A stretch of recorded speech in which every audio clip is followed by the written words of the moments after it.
Great good morning to all. I welcome all of you in Magadhputra UPSC. Preamble के बारे में तो सारे विद्यार्थी जानते हैं, लेकिन क्या आपको मालूम है कि हमारे संविधान के निर्माण के समय भी एक प्रियम्बल था। आज का जो वर्तमान का with the people of India हम लोग प्रियम्बल में पढ़ते हैं, क्या इससे पहले भी कोई प्रियम्बल था? क्या आपको मालूम है? नहीं तो मैं आपको बताना चाहता हूं कि हमारा जो ऑब्जेक्टिव रिसोल्यूशन है, ठीक है, ऑब्जेक्टिव रिसोल्यूशन, इसे भी एक प्रियम्बल का नाम दिया गया है और वह उस कार्यकाल के लिए था जब हमारा कॉन्स्टिट्यूएंट असेंबली कॉन्स्टिट्यूशन को फ्रेम कर रही थी। उस कार्यकाल के लिए यह एक प्रियम्बल था, ठीक है। प्रियम्बल मतलब प्रस्तावना कह सकते हैं, इंट्रोडक्शन कह सकते हैं कि पूरी की पूरी, जैसे आज कॉन्स्टिट्यूशन को कोई अगर व्यक्ति हाथ में लेता है, अगर उसे पढ़ना चाहता है और उसके एक सार को अगर जानना चाहता है, उसका समरी को, उसके इसेंस को जानना चाहता है कि आखिर इस कॉन्स्टिट्यूशन के अंतर्गत, इस संविधान के अंतर्गत हमें क्या क्या पढ़ने को, या फिर इसकी मूलभूत जो है हमें जो है इसके इसेंस, इसके सार क्या होंगे, तो वह उसके प्रियम्बल, उसके प्रस्तावना से हमें देखने को मिल जाता है, पढ़ने को मिल जाता है। ठीक उसी प्रकार जो ऑब्जेक्टिव रिसोल्यूशन है, यह भी इसे एक प्रियम्बल का भी नाम दिया गया था जब यह जो है कॉन्स्टिट्यूएंट असेंबली में जो है 1946 के दौरान जो है पंडित जवाहरलाल नेहरू के द्वारा जो है यह प्रस्ताव जो है रखा गया था, ठीक है। और फिर जनवरी में 1947 में यह पारित किया गया। तो देखिए, मूव्ड बाय पंडित नेहरू, पंडित जवाहरलाल नेहरू। और जब उस वक्त जो है कह सकते हैं कि यह, सबसे पहले इसके मीनिंग को समझे। ऑब्जेक्टिव रिसोल्यूशन, रिसोल्यूशन का मतलब प्रस्ताव, प्रस्तावना, प्रस्ताव कह सकते हैं। ऑब्जेक्टिव मतलब भाई तुम्हारा लाइफ का कोई ऑब्जेक्टिव है, मीन्स तुम्हारे लाइफ का कोई उद्देश्य है। ठीक उसी प्रकार जब संविधान बन रहा था तो संविधान का क्या उद्देश्य होना चाहिए, संविधान के क्या ऑब्जेक्टिव्स होने चाहिए। हम जो जैसे अभी न्यूली कॉन्स्टिट्यूएंट असेंबली को फ्रेम किए थे, तो हमारा जो है कह सकते हैं ना कि इंडिपेंडेंट, सोवरेन और एक जो रिपब्लिक इंडिया आने वाला है, उसका क्या रूपरेखा होगा, उसका क्या स्ट्रक्चर होगा, उसकी फिलॉसफी क्या होगी, उसकी डॉक्ट्राइन क्या होगी, और मोर और लेस कह सकते हैं कि वह किन किन सिद्धांतों पर, किन किन फिलॉसफी पे बेस्ड रहेगा। तो वही प्रस्तावना, वही ऑब्जेक्टिव रिसोल्यूशन, वही उद्देश्य। ऑब्जेक्टिव मतलब उद्देश्य, रिसोल्यूशन मतलब प्रस्ताव। तो उद्देश्य वाला प्रस्ताव जो कि पंडित नेहरू के द्वारा जो है इसे सर्वप्रथम टेबल किया गया था, रखा गया था, ठीक है, कि आने वाले समय में जब हम अपने कॉन्स्टिट्यूशंस को फ्रेम करेंगे, जब हम अपने संविधान का निर्माण करेंगे, तो कुछ जो बेसिक तत्व हैं, कुछ बेसिक जो एलिमेंट्स हैं, उनको हम जो है नजरअंदाज नहीं करेंगे और उन्हें ध्यान में रखकर हम अपने संविधान को जो है उसका निर्माण करेंगे। उसके नीति निर्देशक जितने भी चीजें हैं, या फिर जितने भी पॉलिसीज हैं, जितने भी एक्ट हैं, जितने भी शेड्यूल हैं, तो उनको फ्रेम करते वक्त कुछ ऐसे basic structures, basic doctrines, basic philosophy को हमें अपने साथ लेके चलना है, ठीक है। तो वही कहा गया है, पंडित नेहरू जब इसे मूव कर रहे थे तो ये कह रहे थे fundamentals and philosophy of constitutional structures, मतलब फंडामेंटल्स, मूलभूत, फिलॉसफी, सिद्धांत, दर्शन। जैसे भारत का एक फिलॉसफी है, इंडियन फिलॉसफी होता है, वेस्टर्न फिलॉसफी होता है, तो उसी प्रकार हमारे राष्ट्र का, संविधान का दर्शन क्या होगा, हमारे राष्ट्र की फिलॉसफी क्या होगी। तो वही जो है ऑब्जेक्टिव रिसोल्यूशन के दौरान जो है जब यह प्रस्ताव रखा गया था, तो वही fundamentals and philosophy of constitutional structure, जो कॉन्स्टिट्यूशन के स्ट्रक्चर बनने वाले थे, उसके दर्शन क्या होंगे, उसकी फिलॉसफी क्या होंगे, इसके बारे में जो है आज हम लोग पूरे के पूरे डिस्कशन करेंगे इसका कि ऑब्जेक्टिव रिसोल्यूशन था क्या, ठीक है, और इसका जो है उद्देश्य के क्या क्या फीचर्स थे, आखिर किस उद्देश्य की प्राप्ति के लिए हम जो है इतने जो है लंबे संघर्ष किए और 1947 में हम आजादी की मांग कर रहे थे। तो वो उद्देश्य क्या होने वाला है, ठीक है, वही है ऑब्जेक्टिव रिसोल्यूशन। आगे है प्रोक्लेम। सभी को मालूम है कि कैबिनेट मिशन के बाद जो है या ऑलरेडी ब्रिटिश के द्वारा घोषणा कर दिया गया था कि हम 1948 तक भारत छोड़कर चले जाएंगे।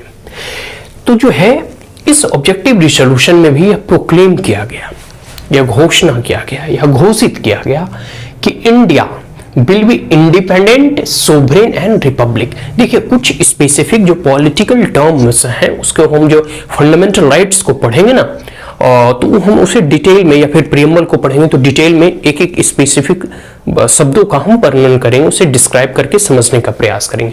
यहां बस इसकी थोड़ी बहुत हिंदी पहले जान लेते हैं। इंडिपेंडेंट मतलब स्वतंत्र, मतलब हम बिना किसी भी बाहरी आंतरिक हस्तक्षेप के अपने निर्णय लेने के लिए स्वतंत्र हैं।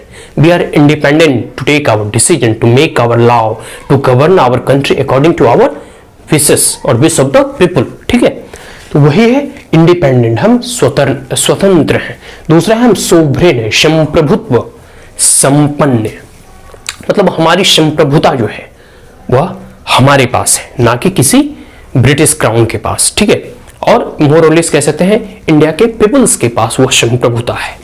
और अगला है रिपब्लिक, गणराज्य। ठीक है, तो स्वतंत्र संप्रभुत्व संपन्न गणराज्य, इसकी घोषणा की गई थी कि भारत एक स्वतंत्र संप्रभुत्व संपन्न जो है गणराज्य होगी। ठीक है, इसकी संप्रभुता को कोई, इसकी अखंडता को कोई चुनौती नहीं दे सकता है। आगे है ड्राव अ फ्यूचर कॉन्स्टिट्यूशन, और इन्हीं तीन जो है फिलॉसफी के साथ हमारा भविष्य का जो है संविधान का निर्माण प्रारंभ होता है, या फिर प्रारंभ इसी तीनों दिशाओं में चलेगा कि किस प्रकार हम अपनी भारत की एकता अखंडता को अक्षुण्ण रख सकेंगे, किस प्रकार जो है हम अपनी संप्रभुता को अक्षुण्ण रख सकेंगे, और किस प्रकार जो हमारा गणराज्य दिन प्रतिदिन जो है वृद्धि विकास और कह सकते हैं नई नई ऊंचाइयों को छुएगा। तो ड्राव अ फ्यूचर कॉन्स्टिट्यूशन। ठीक है, अब आगे है टेरिटरीज, मतलब इसके अंतर्गत कौन कौन से टेरिटरीज आते हैं, मतलब भूभाग भूखंड आता है। तो सभी को मालूम है तीन पार्ट्स में डिवाइड थे उस वक्त के, मतलब एक तो ब्रिटिश प्रोविंसेस थे जिस पर ब्रिटिश डायरेक्टली शासन करते थे। ठीक है, और फिर प्रिंसली स्टेट्स वगैरह भी थे। ठीक है, और बहुत सारे राजे रजवाड़े जो थे उस वक्त, रियासतें वगैरह वो लोग भी थे। तो जितने भी है ब्रिटिश इंडिया का और other state and parts, they are कह सकते हैं ना कि सबको एक साथ मिलाकर यूनियन ऑफ द, मतलब कह सकते हैं ना कि जैसे अभी यूनियन ऑफ इंडिया है उसी प्रकार ठीक जितने ब्रिटिश प्रोविंसेस थे, ब्रिटिश के पार्ट्स थे, ठीक है, और प्रिंसली स्टेट्स थे, सभी को एक साथ जो है मिलाकर यूनियन ऑफ इंडिया जो है बनाया जाएगा या फिर बनेगा। कंस्टिट्यूट इंडिया, जो कि इंडिया के निर्माण में जो है यह कंस्टिट्यूट करेंगे, that is independent sovereign and Republic, ISR, independent sovereign और रिपब्लिक। तमाम जितने भी भूभाग होगा पूरे के पूरे इंडिया कहलाएगा, जो कि पूरी की पूरी तरह से स्वतंत्र संप्रभुत्व संपन्न गणराज्य के रूप में जाना जाएगा। आगे है बाउंड्री डिसाइडेड। देखिए अब सबसे बड़ी बात है कि जब कोई भी राष्ट्र, जैसे अभी इंडिया है, तो इंडिया या फिर भारत का जो है जम्मू कश्मीर का भी डिमोक्रेशन हो रहा है, मतलब परिसीमन हो रहा है। ठीक उसी प्रकार जब भारत स्वतंत्र हो जाएगा या फिर जब कॉन्स्टिट्यूएंट असेंबली की स्थापना हो गई है, तो भारत का जो कह सकते हैं कि जो मेंबर्स वगैरह चुने जाएंगे, या फिर इसके स्टेट्स के बाउंड्री क्या होंगे, इसके प्रोविंसेस की बाउंड्री क्या होंगे, स्टेट एज ए यूनिट रखा गया उसकी बाउंड्री क्या होंगी, उनकी सीमाएं क्या होंगी, इन तमाम चीजों का निर्धारण जो है वह कॉन्स्टिट्यूएंट असेंबली के द्वारा किया जाएगा। तो ठीक है, यह boundary decided by constituent assembly, और यह बाउंड्री जो है अब ब्रिटिश के द्वारा नहीं, ब्रिटिश पार्लियामेंट के द्वारा नहीं, बल्कि भारत के कॉन्स्टिट्यूएंट असेंबली के द्वारा यह निर्धारित किया जाएगा कि सीमाएं रेखाएं जो है कैसे कैसे होंगी और कहां कहां तक किस स्टेट कितनी बाउंड्री होगी, या फिर किस राज्य का कितना फर्दर डिवाइड करना है या फिर रीऑर्गेनाइज करना है, उसे जोड़ना है, इन तमाम चीजों का डिसीजन जो है अब कॉन्स्टिट्यूएंट असेंबली लेगी। आगे है रेसिड्यूरी पावर हो गया, ऑटोनोमस यूनिट हो गया, and all power and function of the government. देखिए अभी भी देखोगे तो जो हमारा स्टेट है, स्टेट कह सकते हैं कि है, यूनियन टेरिटरीज है, और कुछ डेवलपमेंट काउंसिल्स वगैरह भी होते हैं। खैर काउंसिल्स को छोड़ दें आप, बस मान के चलें स्टेट, यूनियन टेरिटरीज और पूरे के पूरे एक केंद्रीय लेवल पे सेंटर। तो सबका सेपरेशन ऑफ पावर है, मतलब केंद्र जो है यूनियन लिस्ट पे जो है रूल्स एंड रेगुलेशन बना सकती है। ठीक उसी प्रकार स्टेट को भी थोड़ा बहुत ऑटोनॉमस स्वायत्तता दिया गया है कि आप हेल्थ पे, एजुकेशन पे, मतलब स्टेट लिस्ट में जितने भी सब्जेक्ट्स हैं उस पे वो power, functions, rules and regulation frame कर सकती है, उसे इंप्लीमेंट कर सकती है। ठीक इसी प्रकार जो है उस कार्यकाल में कॉन्स्टिट्यूएंट असेंबली में इस ऑब्जेक्टिव रिजोल्यूशन के दौरान भी कहा गया था कि जितने भी स्टेट्स के यूनिट्स वगैरह होंगे उसमें जो है यह स्वायत्तता दी जाएगी, मतलब स्टेट लिस्ट में वो अपने रूल्स एंड रेगुलेशन को फ्रेम कर सकते हैं, और जो है जितने भी powers and function of the government एक होना चाहिए एक राज्य में वो होगा, और जो केंद्र लेवल पे होगा except function vested to the union, मतलब जो केंद्र सरकार की शक्तियां होंगी, जैसे इंटरनेशनल बाउंड्री की देखभाल करना, फॉरेन रिलेशन हो गया, रेलवे हो गया, कह सकते हैं, और जितने भी जो केंद्र के अंतर्गत आता है, जुडिशरी हो गई, ठीक है, पुलिस मतलब बॉर्डर सिक्योरिटी फोर्सेस हो गए, इन तमाम चीज जो है जो यूनियन के अंतर्गत वेस्ट है, मतलब एक प्रकार से कह सकते हैं कि जो यूनियन लिस्ट में है उसे यूनियन गवर्नमेंट और केंद्र सरकार देखभाल उसकी करेगी, और जो स्टेट लिस्ट में है, ठीक है, वह पूरे के पूरे एज ए ऑटोनॉमस यूनिट के तहत स्टेट गवर्नमेंट जो है उसमें फंक्शंस करेगी, उसके रूल्स एंड रेगुलेशन को फ्रेम करेगी और उसका इंप्लीमेंटेशन करेगी। आगे है power and authority of independent sovereign and Republic. Power and authority, जो शक्तियां होंगी डिराइव्ड फ्रॉम द पीपल। आज के वर्तमान का जो हमारा प्रेजेंट कॉन्स्टिट्यूशन है उसको अगर आप पढ़ते हैं तो क्या पढ़ते हैं, be the people of India, मतलब बी हम लोग, जो लोग मतलब इस देश के जो नागरिक हैं, सिटीजन ऑफ द इंडिया।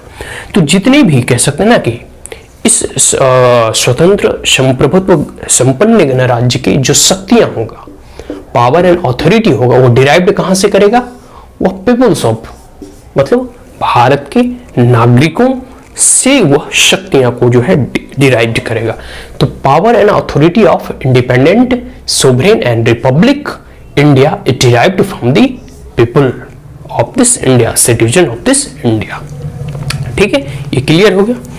अगला पॉइंट है कि granted and secured all people of India.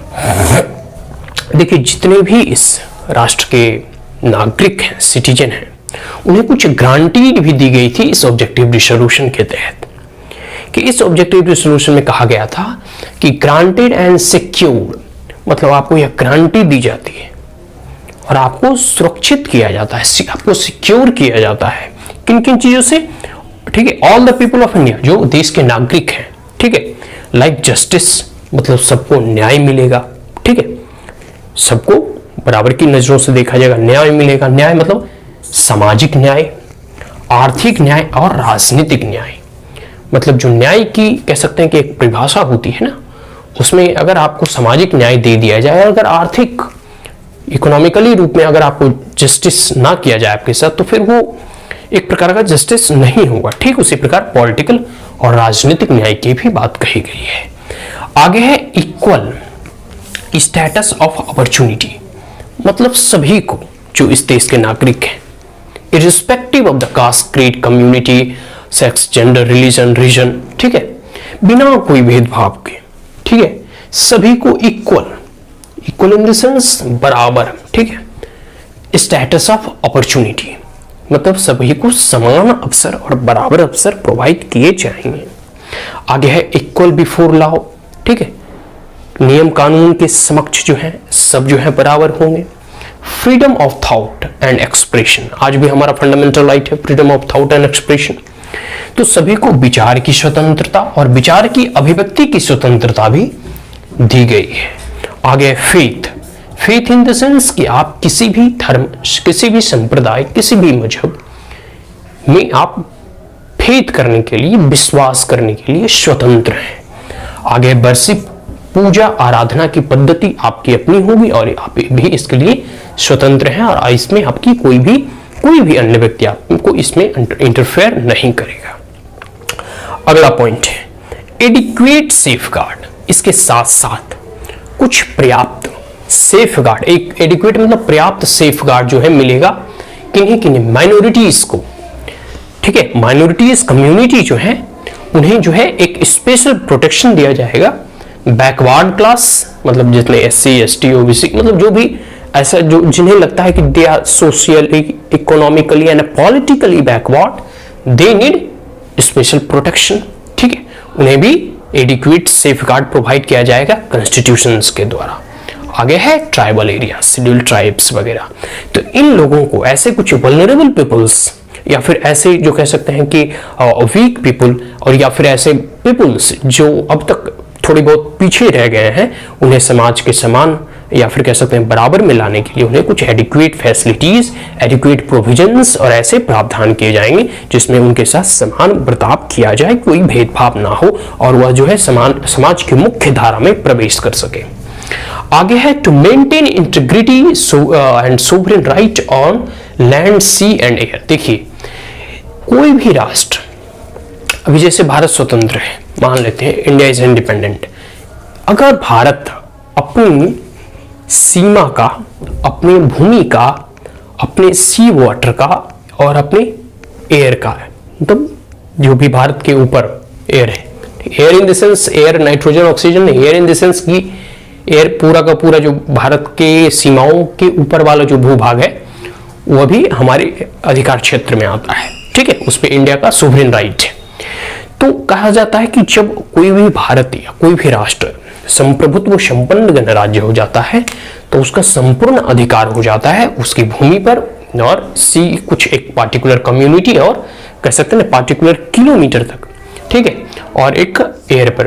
तो कह सकते हैं कि अपनी सुरक्षा, अपनी संप्रभुता की सुरक्षा के लिए इन तमाम चीजों पर जो है पूरे का पूरा अधिकार भारत का होगा, पूरा का पूरा राइट जो है वह सोवरेन राइट, मतलब संप्रभुता की कह सकते हैं कि होती, जो भी देश संप्रभुत्व संपन्न होते हैं वो अपनी संप्रभुता की रक्षा के लिए इन तमाम चीजों पे अपना अधिकार रखते हैं।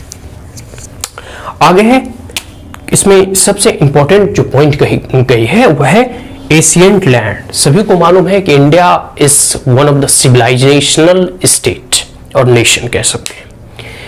इंडिया जो है जैसे चाइना हो गया, इजिप्ट हो गया, मेसोपोटामिया वगैरह हो गया, ग्रीक मतलब हो गया, ये सब जो है एक सिविलाइजेशनल सभ्यता वाले देश हैं। तो कई एक सभ्यता तो विलुप्त हो चुकी, खत्म हो चुकी, लेकिन इंडिया ऐसी एकमात्र कंट्री है जिसमें इसके इतिहास, इसकी इथनिसिटी, इसके कल्चर, इसकी संस्कृति जो है आज भी जीवित है, ठीक है। तो इंडिया जो है एशियंट लैंड है। अभी आप देख लो, अगर इंडस वैली सिविलाइजेशन से और वर्तमान में अभी अगर आप चर्चा करोगे, इंडस वैली सिविलाइजेशन में भी देखो वृक्षों की पूजा की जाती थी, आज भी हम लोग वृक्ष को पूजते हैं। उस वक्त भी गाय वगैरह, बैल वगैरह पाले जाते थे, आज भी देखो पशुपालन में गाय बैल मतलब प्रजातियां पाली जाती हैं। फिशिंग उस वक्त भी होता था, आज भी होता है। तो मतलब कुछ जो है ना, कह सकते हैं कि जो ट्रेडिशन है हमारा, जो हमारी संस्कृति है, हमारी जो रीति रिवाज है, वो आज भी चले आ रहे हैं। तो इसलिए कहा जाता है कि इंडिया इज सिविलाइजेशनल स्टेट, ठीक है, नॉट अ नेशन स्टेट। तो एशियंट लैंड है इंडिया, मतलब एक बहुत ही कह सकते हैं पुरानी भूमि या पुराना भूभाग है, सभ्यता वाला देश है, जहां की rightful and honourable place in the world, पूरे के पूरे विश्व में भारत का एक जो है अच्छा दर्जा और एक कह सकते हैं कि सम्माननीय जो है स्तर पे जो है भारत का एक इमेज है, एक प्रोफाइल है, ठीक है। यहाँ की आध्यात्मिकता जो है, अगर कह सकते हैं ना कि अगर वेस्टर्न जो वर्ल्ड है वो मैटेरियलिस्टिक डेवलप्ड है और जो ईस्टर्न वर्ल्ड है like India, they are spiritually developed, ठीक है। तो भारत में कई लोग जो है देश विदेशों से मोक्ष और मुक्ति की प्राप्ति के लिए आते हैं। आगे है प्लेस इन द वर्ल्ड, ठीक है।